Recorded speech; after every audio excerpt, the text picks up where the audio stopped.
ரொம்ப இன்ட்ரோவர்ட் தான் நான் இந்த மூவில. ஒரு கேர்ள் நெக்ஸ்ட் டோர் ஃபீலிங் இருக்கும். சீரியல்ல இருக்கும்போது என்னோட நடிப்பு பெருசா வெளியில தெரியலன்னு எனக்கு தோணுது. அது எனக்கு புரியலங்க. என்ன 11 எதனால? ராஜ்பி ஷெட்டி சார் கூடலாம் நான் ஸ்கிரீன் ஷேர் பண்ணுவேன் ஃபர்ஸ்ட் மூவிலேயே. அதுவும் அந்த சீன் பூம்புகார்ல ஆரம்பிச்சு இடுக்கியில இருக்கக்கூடிய மங்களாதேவி கண்ணகி கோயில் வரைக்கும் கண்ணகி போன அந்த வழித்தடத்திலேயே ஒரு பயணம் போனா எப்படி இருக்கும்? அந்த பயணம் தான் மிளிர்கள் நாவல்.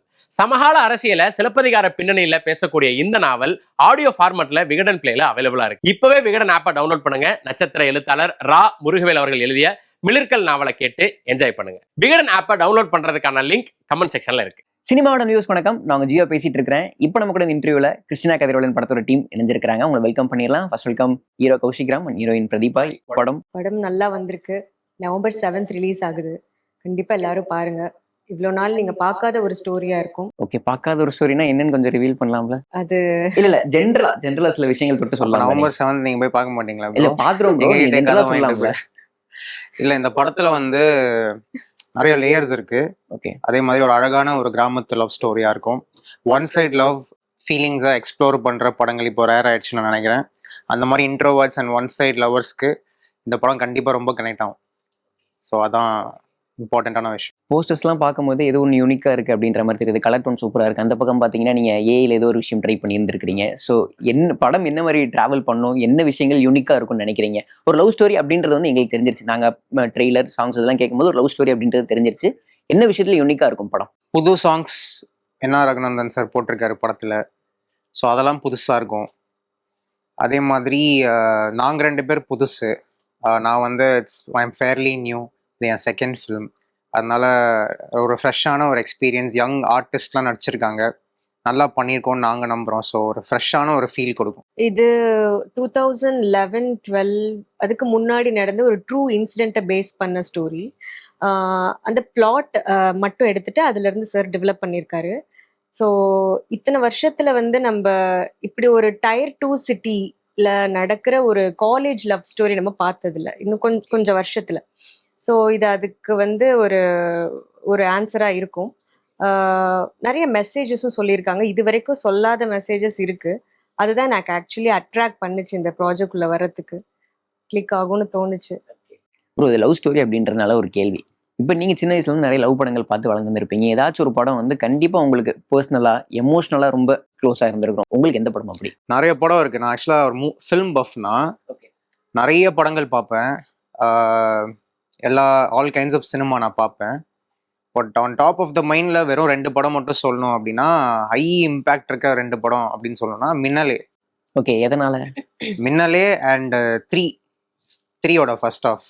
இதெல்லாம் எங்களை ரொம்ப சின்ன வயசுல கனெக்ட் பண்ண படம் அப்படின்னு சொல்லலாம். ஓகே, எனக்கு சின்ன வயசுல மதராசப்பட்டினம் ரொம்ப பிடிச்சிருந்தது. அந்த படம் அதை பார்த்துட்டு எனக்கு ஒரு 2-3 நாள் எனக்கு தூக்கம் வரல. எனக்கு அந்த மாதிரி எனக்கு ஒரு இம்பேக்ட் கொடுக்கணும் ஒரு படம். என்ன அதை உள்ள கொண்டு இழுக்கணும். அப்புறம் மைனா எனக்கு ரொம்ப பிடிச்சிருந்தது. ரீசெண்டா லவ் ஸ்டோரின்னு சொல்ல முடியாது. போகும் இடம் வெகு தூரம் இல்லை ரொம்ப பிடிச்சிருந்தது அந்த படம். ஸோ அந்த மாதிரி ஒரு கல்ட் மூவியா இந்த படம் வரும்னு நான் ஆசைப்படுறேன். ஓகே, உங்களோட கேரக்டர் பத்தி சொல்லலாமா? ஒவ்வொரு போஸ்டர்லயும் ஒவ்வொரு தோற்றத்துல இருக்கிறீங்க, அதனால கேட்கறேன். இது வந்து கிறிஸ்டினா கதிர்வேலன். இந்த பேரு கேட்கும் போதே உங்களுக்கு வந்து ஒரு கிறிஸ்டியன் பொண்ணு, ஹிந்து பையன், அவங்களோட லவ் அப்படின்னு தோணும். அது இருக்கு. பட் அந்த ரிலீஜியன் உள்ள அதிகம் வரவே வராது. இதுல நிறைய சொன்ன மாதிரி கௌஷிக் சொன்ன மாதிரி நிறைய லேயர்ஸ் இருக்கு. சில மெசேஜஸும் சொல்லியிருக்கோம். இது வரைக்கும் சொல்லாத ஒரு மெசேஜ் சொல்லியிருக்கோம். அதுக்காகவாது கண்டிப்பா நீங்க யங்ஸ்டர்ஸ் கண்டிப்பா அந்த படம் பார்க்கணும். உங்களோட கேரக்டர் பத்தி ப்ரோ? என் கேரக்டர் பத்தி கேட்டீங்கல்ல? ஓ சாரி. அவங்க ஆக்சுவலா ஃபர்ஸ்ட் பெஞ்ச் ஸ்டூடெண்ட். கமா போட்டு ஏதோ ஆரம்பிப்பாங்க. போங்க ஃபினிஷ் பண்றீங்க ப்ரோ. இதுல எனக்கு டயலாக்ஸே பெருசா இல்ல. ரொம்ப இன்ட்ரோவர்ட் தான் நான் இந்த மூவில. ஒரு கேர்ள் நெக்ஸ்ட் டோர் ஃபீலிங் இருக்கும். கண்டிப்பா வந்து பொண்ணுங்க எல்லாருமே கனெக்ட் பண்ணிப்பாங்க. பொண்ணுங்க எல்லாருக்கும் கதிர்வேலன் மாதிரி ஒரு லவ்வர் கிடைச்சா நல்லா இருக்குமேங்கிற ஏக்கம் இருக்கும். ஓகே, சூப்பர்ங்க. ஆக்சுவலா நான் சொல்லி கொடுத்தெல்லாம் கூப்பிட்டு வரல. பட் அவங்களே சொல்லிட்டாங்க. ஓகே, நீங்க சொல்லியிருந்தீங்கல்ல டைலாக் கம்மி தான் அப்படின்ற மாதிரி ஒரு விஷயம் சொல்லியிருந்தீங்கல்ல. வேற எந்த விஷயம் இந்த கேரக்டர் உங்களுக்கு சூஸ் பண்ண வச்சது? ஏன்னா இனிஷியல் ஸ்டேஜஸ்ல நமக்குன்னு நம்ம ரெஜிஸ்டர் பண்ணிக்கிறதுக்கு நிறைய கான்வூர் இருந்தால் நல்லா இருக்கும் அப்படின்ற மாதிரி நிறைய பேர் ஃபீல் பண்ணுவாங்க. இல்ல எனக்கு தெரிஞ்ச நல்ல ஆர்டிஸ்ட்ஸ்லாம் ஈவன் அதர் இண்டஸ்ட்ரியில நான் ஒர்க் பண்ணியிருக்கேன் மலையாளம்ல, அவங்க எல்லாம் என்ன சொல்லியிருக்காங்கன்னா, எனக்கு கொடுத்த சின்ன சஜஷன்ஸ் எல்லாம் என்னன்னா, அதிகமா பேசி நடிக்கிறத விட நீ வந்து உன்னோட நடிப்பை வந்து டயலாக் இல்லாம நீ எப்படி வந்து அந்த எமோஷன்ஸ் உணர்வுகளை கடத்துற, அதுதான் வந்து கரெக்டான நடிப்பு. ஸோ அந்த மாதிரி வந்து ரோல் கிடைச்சா நீ விடக்கூடாதுன்னு சொல்லியிருக்காங்க. இதை நான் சூஸ் பண்ணதுக்கு அப்புறம் தான் அவங்க சொன்னாங்க. ஆக்சுவலி இதை நான் சூஸ் பண்ணது நம்மளுடைய ஸ்கில்ல வந்து நம்ம ப்ரூவ் பண்ணணும்ன்றது இல்லை, இந்த ஸ்டோரி தான் என்ன வந்து இதுக்குள்ள கொண்டு வந்தது. ப்ரோ உங்களோட கேரக்டர் பத்தி ஒரு சில விஷயங்கள். என் கேரக்டர் வந்து பாத்தீங்கன்னா ரொம்ப ஷையான ஒரு கேரக்டர் ப்ரோ இந்த படத்துல. ஜென்ரலா நான் எப்படின்னு எனக்கு தெரியல, பட் நீங்க தான் சொல்லணும். நான் ரொம்ப ஷையா இருக்கேனா? ஷையா இல்ல ப்ரோ, கொஞ்சம் ஆக்டிவா இருக்கிறீங்க. பட் இந்த கேரக்டர் வந்து பாத்தீங்கன்னா ரொம்ப ஷை டைப்பு. நான் வந்து கொஞ்சம் அவுட் ஸ்போக்கனான பர்சன் தான், க்ரௌடை பொறுத்து இருக்கு. ஜென்ரலா ரியாலிட்டியில நான் சொல்றேன். பட் இந்த படத்துக்காக நான் கொஞ்சம் இன்ட்ரோவர்ட். நானும் சின்ன வயசுல இன்ட்ரோவர்ட்டா தான் இருந்தேன். ஸோ பழைய இதுக்கு போயிட்டு வந்த மாதிரி இருந்துச்சு. ஸோ இன்னும் ஆக்சுவலாக நான் அந்த இதுலேருந்தே வரல, அந்த பிஹேவியர்லேருந்தே. இந்த படம் வந்து கொஞ்சம் பார்த்தீங்கன்னா நான் கொஞ்சம் ஷையாக ஒரு ஃபீலிங்ஸ் எல்லாம் வந்து வெளிப்படையாக சொல்ல முடியாத ஒரு பையன் இருப்பான்ல. இப்போ நிறைய பேர் பார்த்தீங்கன்னா ஆப்பர்ச்சுனிட்டிஸ் இருக்குது, வெளிப்படுத்துறதுக்கான பிளாட்ஃபார்ம் இருக்குது, அந்த மாதிரியான விஷயங்கள் இருக்குது. பட் 2011 வந்து அதெல்லாம் கொஞ்சம் கம்மி. ஒரு ஆண் வந்து ஒரு பெண்ணை சந்திக்கிற முயற்சிகளே வந்து கம்மியாக இருக்கும், ரிசோர்ஸஸ் கம்மியாக இருக்கும் இல்லையா? ஸோ அப்போ எப்படி வந்து ஒரு பையன் இருப்பான் அப்படின்ற மாதிரி தான் இந்த கேரக்டர் பண்ணியிருக்கேன். அது எனக்கு ரொம்ப சந்தோஷமாகவும் ஒரு நல்ல அனுபவமாகவும். மெமரிஸை கண்டிப்பாக ரீகலெக்ட் பண்றதுக்கு சில சான்சஸ் கிடைச்சிருக்கும் உங்களுக்கு. அப்படி என்னென்ன விஷயங்கள் நீங்க ரீகலெக்ட் பண்ணி பார்த்தீங்க? நாங்கள் நிறைய சில்லியான விஷயங்கள்லாம் பண்ணியிருக்கோம். என்னென்ன விஷயங்கள் சொல்லலாமா? சொல்லலாம், அதெல்லாம் சொல்லலாம். ஐயோ, அதை பற்றி தானே பேசுகிறோம் நம்ம. அதான் அப்போ நான் வந்து 2K. ஸோ எக்ஸாக்டாக வந்து பார்த்தீங்கன்னா 90s சென்டிமெண்ட்டும் கனெக்ட் ஆகும், இப்போ இருக்கிற ஜெனரேஷனோட இதுவும் எனக்கு வந்து நல்லா கனெக்ட் ஆகும். நாங்கள் வந்து என்னை பொறுத்த வரைக்கும் என் ஒப்பீனியனில் we are in between நான் நினைக்கிறேன். நாங்கள் ஸ்கூல் படிக்கிற காலத்திலே வந்து இப்போ ஏதாவது க்ரஷ் இருக்காங்க, க்ரஷ்ன்ற வார்த்தையே அப்போ நம்மளுக்கு தெரியாது. பட் எப்படி அப்ரோச் பண்ணுறது பேசுறதுனே நம்மளுக்கு தெரியாது. அங்கே போய் நின்றுட்டு ஏதாவது உளறிட்டு வேற ஏதாவது சொல்லிட்டு வந்துடுவோம். அப்புறம் வந்து ரப்பர் இருக்கு, எரேசர் இருக்கு, அதை நாங்கள் ரப்பர்னு சொல்லுவோம். அதுல வந்து ஏதாவது எழுதிட்டு நானும் அதான் சொன்னேன், எழுதிட்டு அங்க போய் வச்சிடுறது. அப்புறம் வந்து ஐயோ இதெல்லாம் இப்ப சொன்னா வந்து கிரிஞ்சுன்றுவாங்க. ஆமா கிரிஞ்சுன்றுவாங்க ப்ரோ. அப்படி இப்படி. அப்புறம் வேலண்டைன்ஸ் டேக்கெல்லாம் விதவிதமா உங்களுக்கு கிஃப்ட் எல்லாம் கிடைக்கும். அப்போ வந்து இந்த ஃபேன்சி ஸ்டோர்னு தனியா வெறும் கிஃப்ட்ஸுக்கு மட்டும் இருக்கும். இப்போ அந்த பிசினஸ் எப்படி இருக்குன்னு தெரியல நமக்கு. ஒரு ஸ்கூலுக்கு ஆப்போசிட்லயே ஒரு கடை. அவன் எங்க அண்ணன் ஒருத்தர் இருந்தாரு, அவர் கடையை மூட்டு போயிட்டாரு இப்போ. ஸோ அப்போல்லாம் பார்த்தீங்கன்னா அந்த இதுக்கு வந்து கிஃப்ட்டு அந்த ஏதோ ஃபேன்சியா சில விஷயம்லாம் கிடைக்கும். இந்த ரெமோ பார்த்துருக்கீங்களா? இப்படி வச்சா மேலே போகுமே, அதெல்லாம் நான் நேர்லயே பார்த்துருக்கேங்க. அதெல்லாம் வந்து நாங்களே வாங்கி வச்சுட்டு கொடுக்க முடியாம வீட்டில் வச்சிருவோம். ஸோ அப்படி இருக்கும் ஏர்லியா இருக்கும்போது. நான் ஸ்கூல் முடிக்கிற வரைக்குமே அப்படிதான் இருந்துச்சு. காலேஜ் டைம்ல அப்படியே கம்ப்ளீட்டா மாறிடுச்சு, எல்லாமே மாறிடுச்சு. நானேவே மாறிட்டேன்னு நினைக்கிறேன். அவர் நிறைய விஷயத்தை என்ஜாய் பண்ணியிருக்காரு. சின்ன வயசுல என்ன விஷயங்கள் பண்ண முடியலையோ அது எல்லாத்தையும் இந்த படத்துல ட்ரை பண்ணிட்டாரு அப்படின்னு சொல்லலாம். இல்லைங்க, இந்த படத்துலயும் அதே தாங்க. சின்ன வயசுல என்ஜாய் பண்ண முடியாத ஒரு அதாவது நீங்க என்ஜாய்ன்றது வந்து வெளிப்படையா பேசி பழகி உணர்வுகளை பதிவு பண்ண முடியாத ஒரு ஆள் இருப்பாங்க தெரியுமா? அதுவா தான் நான் இந்த படத்துலயும் நடிச்சிருக்கேன். ஸோ அது சந்தோஷமாவும் இருந்தது, பெயின்ஃபுல்லாகவும் இருந்தது. நமக்கு என்னடா அது இப்படி கஷ்டப்பட்டிருக்கோமே நம்மளும், இந்த மாதிரி கேரக்டர்ஸ்லாம் இவ்வளவு கஷ்டப்படுறாங்களே அப்படின்னு இருந்தது. ஓகே, நீங்க என்னென்ன மெமரிஸ் ரீகலெக்ட் பண்ணீங்க சின்ன வயசுல இருந்து? இது நம்ம இப்போ பண்ணியிருக்கிறோமே, உங்களுக்கு ஒரு மாதிரி நாஸ்டால்ஜியா ஃபீல் வந்திருக்கும்ல. ஸோ அந்த மாதிரி என்னென்ன விஷயங்கள் இருந்துச்சு? அப்படி எந்த சீன்ஸும் எனக்கு மெமரிஸ் கொடுக்கல. பட் நான் என்னுடைய கேரக்டர் கனெக்ட் பண்ணிக்கிறது வீட்டுக்கு பயப்படுறது. எங்க வீட்டில் ரொம்ப ஸ்ட்ரிக்ட் சின்ன வயசுல. ஸோ அது பயமா இருக்கும். ஏங்க அதாவது இந்த படத்துல அவங்க அலைய தானே விடுறாங்க ஹீரோவை. ஸோ அது எப்படி கஷ்டமா இருக்கும்? இல்ல அந்த ஸ்கூல் போர்ஷன் அப்படின்றதுனால நீங்க சொன்னீங்கல்ல, அந்த மாதிரி ஏதாச்சும் மொமெண்ட்ஸ் கனெக்ட் பண்ணிருப்பாங்களோ அப்படின்னு நினைச்சா அவங்க எதுவும் இல்லை அப்படின்ட்டு. நீங்க நிறைய பேர் அலைய விட்டுருப்பீங்க. ஸோ அது உங்களுக்கு அதாவது கனெக்ட் ஆயிருக்கலாம். ஓகே, நீங்க சொல்லக்கூடாது அத. சரி ஓகே, சின்ன ஒரு செக்மெண்ட் இப்போ நம்ம ஜாலியா விளையாடலாம். நம்ம இவ்வளவு நாள் இப்போ ஜாலியா பண்ணலையா? நம்ம ஜாலியா இருந்தோம், இப்போ இன்னும் ஜாலியா இருக்க போறோம், அவ்வளவுதான். சரி ஓகே.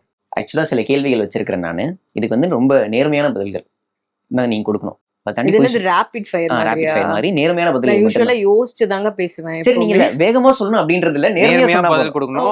போய் சொன்னா நீங்க கண்டுபிடிச்சிருவீங்களா? ஆனா நேர்மையா சொல்லுங்க. போய் சொன்னா கண்டுபிடிச்சிருவீங்களா? இல்ல அது உங்க முகமே காட்டி கொடுத்துரும் ப்ரோ. ஓ உங்க ப்ரொடியூசர் அண்ட் டைரக்டர் கிட்ட ம். நீங்க உங்களை பத்தி சொன்ன பொய்கள் என்னென்ன? என்ன போய் நான் எல்லாமே போய் தான் சொல்லியிருக்கணும். இல்லை, நான் நிறையா அந்த வாய்ப்பு கிடைக்கிறதுக்காக நிறையா சொன்னேங்க. இப்போ எப்பவுமே ரெஸ்யூமே வந்து போஸ்ட் பண்ணுவோம்ல. ஒரு ரெஸ்யூமே இருக்குன்னா நம்ம தெரிஞ்சது தெரியாதது கூட எல்லாமே தெரிஞ்ச மாதிரி போடுவோம்ல.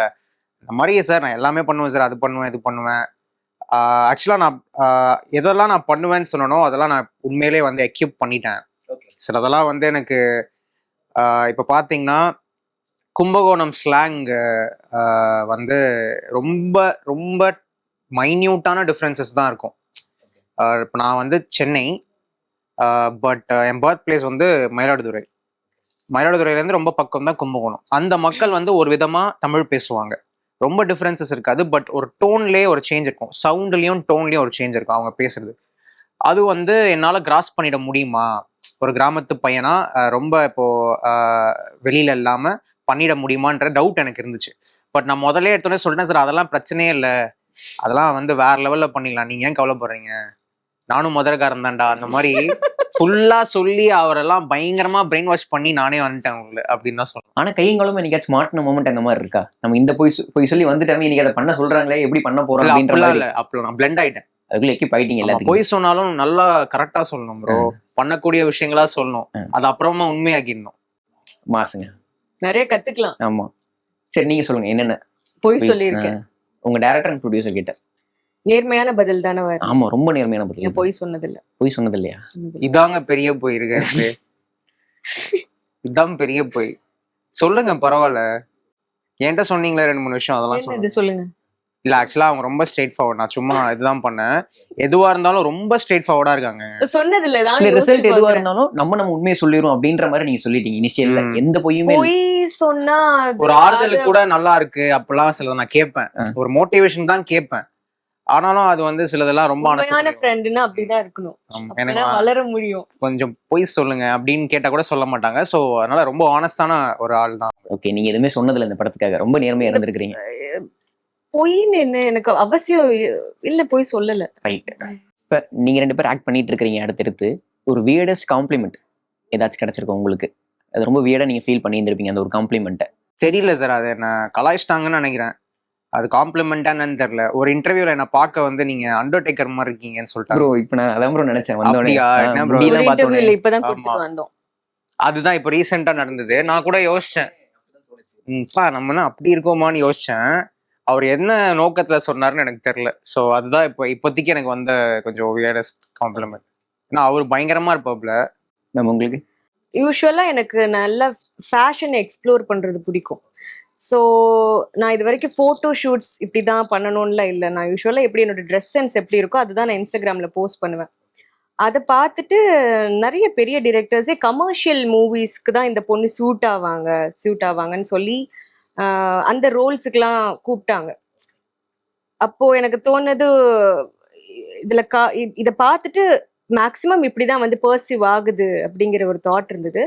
பட் அதையும் தாண்டி நான் இது வரைக்கும் பண்ற மூவிஸ் எல்லாமே வந்து கதை ஓரியன்டா பண்றேன். இவங்க லுக் டெஸ்ட் கூட கிறிஸ்டினாக்கு பண்ணல நாங்க. ஸோ சார் வந்து அவர் மைண்ட்லயே இந்த முகம் அதுக்கு சூட் ஆகும்னு யோசிச்சிருக்காரு. இது வியர்டுன்னு சொல்ல முடியாது. ஓகே, உங்களுக்கு வியர்டா தெரிஞ்சிருக்குது, அவ்வளவுதான். That's all. ஒரு சூப்பர்ஸ்டிஷன் நீங்க அதை ரொம்ப நம்புவீங்க. இது வந்து நிறைய பேர் மூட நம்பிக்கைன்னு சொல்லுவாங்க, ஆனா எனக்கு அது நம்பிக்கை இருக்குடா அப்படின்னு நீங்க அழுத்தி சொல்வீங்கன்னா என்ன விஷயமா இருக்கும்? நீங்க முதல்ல சொல்லுங்க, நான் கொஞ்சம் எனக்கு மூட நம்பிக்கைகளே கிடையாது. ஓகே, இல்ல, ரொம்ப ஃபார்வர்டான ஆள். நீங்க சொல்லுங்க, அவங்க நேர்மையான பதில் சொல்லிட்டாங்க. யார்? எனக்கு இன்னொரு வாட்டி இந்த क्वेश्चन ரிப்பீட் பண்ணல. இல்ல, ஒரு சூப்பர்ஸ்டிஷன் ஒரு பிலீஃப் இருக்கு உங்களுக்கு. மத்தவங்க நிறைய விஷயங்கள் சொல்லுவாங்க, அது மூட நம்பிக்கை, அதை ஃபாலோ பண்ண, இதெல்லாம் நடக்கவே நடக்காது, இதெல்லாம் பண்ணிட்டு இருக்கிற. ஃபார் எக்ஸாம்பிள் என்ன சொல்லலாம், 11 பார்த்து நிறைய பேர் நிறைய விஷ் பண்ணுவாங்க. சிலருக்கு அது வந்து அப்போஸ்டா இருக்கும். அது எனக்கு புரியலங்க, என்ன 11 எதனால? சொல்லுங்க. அது வந்து நான் நிறைய படிப்பேன், அதனால எனக்கு தெரிஞ்சிருக்குன்னு நினைக்கிறேன். தப்பா இருந்தா திருத்திக்கோங்க. 11 வந்து இன்ஃபினிட்டிசம்னு ஒரு பிலீஃப் இருக்கு, அதோட அசோசியேட்டான ஒரு விஷயம்னு சொல்றாங்க. ப்ளஸ் அது ஒரு ஆஸ்பீஷியஸான டைம், அதில் வந்து ஏதாவது விஷ் பண்ணால் நடக்கும்னு சொல்லுவாங்க. ஸோ அந்த மாதிரி தான் நான் கேட்டேன். ஆக்சுவலாக இப்போ நான் சினிமாவுக்கு வரும்போதே, சினிமாவே ஒரு நான் நடிகன் ஆகணும் அப்படிலாம் சொல்லும் போதே அதுவே ஒரு மூட நம்பிக்கைன்னு தான் சொன்னாங்க. ஏன்பா நீலாம் மூட நம்பிக்கையில் இருக்க, அதெல்லாம் வேணாம்ப்பா, உனக்குலாம் வேலைக்கு ஆகாது. இன்ஃபேக்ட் நான் பேர் சொல்ல விரும்பல, இண்டஸ்ட்ரியில் ஒரு பெரிய வெல்விஷர் தான். அப்போ வந்து ஒரு 5-6 இயர்ஸ் பேக்கு இந்த ஃபோட்டோஸ்லாம் நம்ம பண்ணுவோம்ல, போர்ட்ஃபோலியோ வந்து இப்போலாம் வந்து எல்லாமே டிஜிட்டல் ஆயிடுச்சு. அப்போ ஃபோட்டோஸும் நம்ம போய் கொடுப்போம். அப்போ வந்து அவர் என்கிட்ட ஒரு விஷயம் சொன்னார், இந்த மாதிரி தம்பி உங்கள் நல்லதுக்கு நான் சொல்கிறேன், நீங்கள் வேறு விஷயம் படிச்சிருக்கீங்க, அப்பா அம்மாலாம் ஒரு தொழிலில் இருக்காங்க, நீங்கள் அதுவே முயற்சி பண்ணுங்கள், ஃபோட்டோஸ்லாம் கூட விட்டுட்டு போகாதீங்க. இல்லை சார் நீங்கள் வச்சுக்கோங்கன்னு சொன்னும் போது திடீர்னு பார்த்தா ஒரு ஒரு படத்தில் வந்து மாப்பிள்ளை பார்க்குற சீன் வரும். அதில் பார்த்தீங்கன்னா உங்கள் ஃபோட்டோ அந்த மாப்பிள்ளையா நீங்கள் வரதுக்கு வாய்ப்பு இருக்குது, அந்த மாதிரி 1000 பேர் இங்கே ஃபோட்டோ விட்டுட்டு போகிறாங்க, எனக்கே தெரியாமல் நான் கொடுத்துருவேன்ப்பா அல்ல அப்படின்ற மாதிரி சொல்லிட்டாரு. ஸோ இந்த மாதிரி ஆக்டர் ஆகணும், ஒரு படத்தில் நடிக்கணுன்றதே நிறைய பேர் மூட நம்பிக்கைன்னு தான் சொல்லிட்டு இருந்தாங்க. ஸோ அதனால அதுதான் நான் நம்பவே இல்லை கடைசி வரைக்கும். இப்போ ஓரளவுக்கு இங்கே வந்துட்டேன். சீரியல் ஆரம்பிக்கிறீங்க, அதுக்கப்புறம் ஒரு படம் பண்ணுறீங்க, உங்களுக்கு நிறைய ரெகக்னேஷன் கிடைக்குது, உங்களுக்கும் நிறைய ஃபேன்ஸ் இருக்கிறாங்க சோஷியல் மீடியாவில். எப்படி இருக்குது இந்த ஒரு மொமெண்ட் உங்களுக்கு? ஏன்னா நீங்கள் நினச்ச ஒரு விஷயம் ஆரம்பிச்சிருந்துருப்பீங்க, அது ஆரம்பித்து நீங்கள் வந்து நின்றுருக்கு, எவ்வளோ எமோஷனலாக இருக்குது இந்த மொமெண்ட்? நான் எதுவும் நினைச்சு இங்க போகணும்னு எதுவுமே நான் பண்ணல. பட் இந்த ப்ராசஸ்ல வந்து என்னை பிடிச்சவங்க கிட்ட நான் ஒரு நம்பிக்கை கிரியேட் பண்ணியிருக்கேன்னு நினைக்கிறேன் கொஞ்சமாவது. ஓகே, இந்த பொண்ணு பண்ணா ஏதோ அட்லீஸ்ட் கொஞ்சம் நல்லா இருக்குன்ற மாதிரி. அந்த நம்பிக்கையிலையாவது நீங்க இந்த படத்தை கண்டிப்பா பார்க்கணும். அந்த நம்பிக்கை வீண் போகாது. நான் அடிக்கடி வந்து டிரெக்டர் சார் கிட்ட கேட்பேன், எப்படி சார் தனியால தேரை இழுக்கிறீங்க அப்படின்னு. ஏன்னா ரொம்ப கஷ்டப்பட்டு, பெரிய டீம் இல்லை இங்க, எல்லாம் ஃப்ரெண்ட்ஷிப்காக பண்ணது தான். ஈவன் ப்ரொடியூசர்ஸ் கூட ஃப்ரெண்ட்ஷிப்காக தான் வந்தது உள்ள. ரொம்ப ஸ்ட்ரகிள்ஸ் தாண்டி ஒவ்வொரு ஜோன்ல சார் இருக்கும்போது நான் அதை பார்த்துருக்கேன். ஒரு டப்பிங்கா இருக்கட்டும், போஸ்ட் ப்ரொடக்ஷன்ல எல்லாமே. ஸோ அவ்வளோ கஷ்டத்துக்கு அப்புறம் ஒரு நல்ல படம் வந்து நாங்க பண்ணியிருக்கோம்னு நான் சொல்லுவேன். ஸோ அதை கண்டிப்பா எல்லாரும் பார்த்துட்டு ரெக்கக்னைஸ் பண்ணணும். ஓகே, இப்போ சினிமாவுக்கு வராங்க, சீரியல்லேருந்து ஒருத்தவங்க சினிமாவுக்கு வராங்க அப்படின்னா ஒரு ஸ்டீரியோடைப் அவங்க மேலே கண்டிப்பாக வைக்கப்படும். இவங்க சீரியலில் பண்ணிட்டாங்கப்பா, சீரியல் ஆர்டிஸ்ட் அப்படின்ற மாதிரி ஒரு ஸ்கேல் அப்படின்றத வச்சிருந்துருப்பாங்க. உங்களுக்கு அது ஃபாலோ ஆச்சு நீங்கள் நினைக்கிறீங்களா, ஃபீல் பண்ணுறீங்களா? அப்படி எனக்கு ஃபாலோ ஆகலை. ஏன்னா நான் டிவி அந்த சேனல்ல இருக்கும்போது, சீரியல்ல இருக்கும்போது என்னோட நடிப்பு பெருசா வெளியில தெரியலன்னு எனக்கு தோணுது. ஏன்னா எனக்கு அவ்வளோ அந்த மீட்டர் எனக்கு பிடிக்க தெரியல, சீரியலுக்குரிய மீட்டர். ஈவன் செட்ல கூட சொல்லுவாங்க, இன்னும் நல்ல எக்ஸ்பிரஷன் கொடுன்னு சொல்லுவாங்க. அது அப்படிதான் அது ரிசீவும் ஆயிருக்கு. ஆனா என்னோட ஃபர்ஸ்ட் மலையாளம் மூவில அந்த செட்டுக்கு நான் வந்து இந்த மாதிரி ஒன்று பண்ணிட்டு இருக்கேனே தெரியல உங்களுக்கு. என்னோட இன்ஸ்டாகிராம்லயே நான் பெருசா காட்டிக்கல. ஃபர்ஸ்ட் சில ரீல்ஸ் எல்லாம் போட்டிருந்தேன், அதுக்கப்புறம் நான் அதை பெருசா காட்டல. ஸோ அவங்களுக்கு நான் சொன்னதுக்கு அப்புறம் தான் தெரிஞ்சது டேட் ப்ராப்ளம் ஆகும்னு சொல்லும்போது, நீங்க என்ன பண்றீங்க ஆக்சுவலி, நீங்க ஆக்டரா நீங்க எங்க, அதுக்கப்புறம் தான் நான் சொல்றேன் நான் டிரெக்டர் கிட்ட அவர்கிட்ட. ஸோ எனக்கு இது கரெக்டா இருந்தது. இங்க மலையாளம்ல நான் ஈஸியா பண்ணிட்டேன் எல்லாமே. ஸோ அவங்க ரொம்ப அப்ரிஷியேட் பண்ணாங்க. ஈவன் இங்க கதிர்வேலன், கிருஷ்ணா கதிர்வேலன் கூட நல்லா அப்ரிஷியேட் பண்ணாங்க. ஸோ இந்த மீட்டர் எனக்கு ஈஸியா இருக்கு, நேச்சுரலா. ஓகே, அந்த டேரக்டரே கன்ஃபியூஸ் ஆயிருக்காரு, நீங்க உண்மையாவே ஆக்ட் பண்ணிட்டு இருக்கீங்களா அப்படின்ற மாதிரி எப்படி சூஸ் பண்ணாங்க? பாத்திருக்காரு. ஓகே, அதை வச்சுதான் வந்து இந்த பொண்ணை காஸ்ட் பண்ணலாம் நினைச்சிருக்காங்க. ஆல்சோ அப்போ மலையாளம் சாங்குக்கு ஏதோ நான் ரீல் பண்ணேன்னு நினைக்கிறேன் அந்த டைம்ல.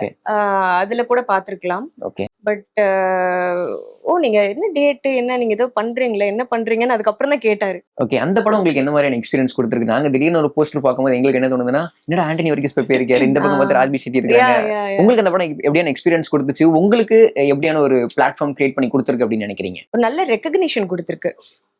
ஒரு நல்ல பெரிய ஆர்டிஸ்ட் ராஜ்பி ஷெட்டி சார் கூடலாம் நான் ஸ்க்ரீன் ஷேர் பண்ணுவேன் ஃபர்ஸ்ட் மூவிலேயே. அதுவும் அந்த சீன் வந்து எல்லாருக்குமே பிடிச்சிருந்தது. கேரளால நிறைய பேர் அதை என்ஜாய் பண்ணாங்க. ஒரு லேன்ல நான் நடந்து வருவேன், அது ஒரு சின்ன சீன் தான், அது நல்ல ரீச் இருந்தது. அதுக்கப்புறம் கூட நானே அந்த அவர் கூட எடுத்த போட்டோஸ், அவர் பேசினதெல்லாம் நான் ரீகலெக்ட் பண்ணிப்பேன். சரியெல்லாம் இருந்தது. நடிகை வந்துட்டீங்க, இனிஷியல் ஸ்டேஜஸ்ல இருக்கிறீங்க. ஒரு கேள்வி உங்ககிட்ட அந்த ஸ்டேட்டஸ் வச்சு, இப்போ நீங்க ஒரு படம் கமிட் ஆகிறீங்க, ஒரு இனிஷியல் ஸ்டேஜஸ்ல இருக்க ஒரு ஆக்டரா ஒரு படத்துக்கு கமிட் ஆகிறீங்க, அந்த படத்தை முடிச்சு ரிலீஸ் பண்றதுக்குள்ள உங்களுக்கு எவ்வளவு சேலஞ்சா இருக்கு? ஒரு இனிஷியல் ஆக்டரா நீங்க கமிட் ஆனதுனால உங்களுக்கு என்னென்ன ப்ரெஷர் இருக்கு அந்த இடத்துல? பிசினஸ்ல இருந்து நான் எல்லா விஷயத்தையும் நான் மென்ஷன் நிறைய சேலஞ்சஸ் இருக்கு. அது தெரியாது, எல்லாருக்கும் தெரிஞ்சிருக்கும்னு நினைக்கிறேன். அதாவது சினிமாவுக்கு ட்ரை பண்ற எல்லாருக்குமே தெரிஞ்சிருக்கும். ஸோ அதுவும் வந்து ஒரு பேக்ரவுண்ட் இல்லாமல் சினிமாவில் ஒரு ஒரு கைடன்ஸ் இல்லாமையோ பேக்ரவுண்ட் இல்லாமையோ வந்தால் கண்டிப்பாக டஃப்பாக தான் இருக்கும். ஏன்னா நீங்கள் முதல்ல ஒரு ஆக்டராக வருவீங்க, நான் வந்து ஒரு ஆர்டிஸ்டாக மட்டும்தான் வந்தேன். பட் சூழ்நிலை வந்து உங்களை எல்லாத்தையுமே கற்றுக்க வைக்கும். டெக்னிக்கல் சைடும் நீங்கள் வந்து கற்றுக்கிற மாதிரி இருக்கும். இது நல்லது தான். இது டெக்னிக்கல் சைட் கற்றுக்கிற மாதிரி இருக்கும், பிஸ்னஸ் கற்றுக்கிற மாதிரி இருக்கும். ஏன்னா ஒரு புது ஆர்டிஸ்ட் வந்து ஒரு படம் பண்ணுறாங்க அப்படின்னா அந்த படத்துக்கு ஒரு மார்க்கெட் வேல்யூ இங்கே கிடையாது. ஸோ மார்க்கெட் வேல்யூவை நம்ம தான் எப்படியாவது கிரியேட் பண்ணணும், இல்லை படம் வந்து கிரியேட் பண்ணணும். ஸோ அது வரைக்கும் பார்த்தீங்கன்னா நிறைய ரிஜெக்ஷன்ஸ் நம்ம ஃபேஸ் பண்ண வேண்டியது வரும்.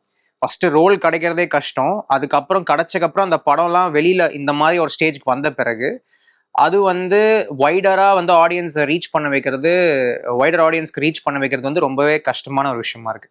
பட் நிறைய நல்ல உள்ளங்கள் கை கொடுத்துருக்காங்க, அவங்க எல்லாருக்குமே ரொம்ப நன்றி. இன்ஃபேக்ட் உங்களுக்கும் ரொம்ப நன்றி, எங்கள் படத்தை வந்து கவர் பண்ணதுக்கும் இதை எடுத்துகிட்டு போய் மக்கள்கிட்ட சேர்க்கறதுக்கும். ஸோ சேலஞ்சஸை தாண்டி ஜெயிக்கிறது தான் வந்து ஒரு ஒரு பெரிய விஷயம் நான் நினைக்கிறேன். நிச்சயமா. தேங்க்யூ ஸோ மச் உங்க 2 பேருக்கும், Thank you. உங்க நேரத்துக்கும் Thank you. பொறுமைக்கும். Thank you so much.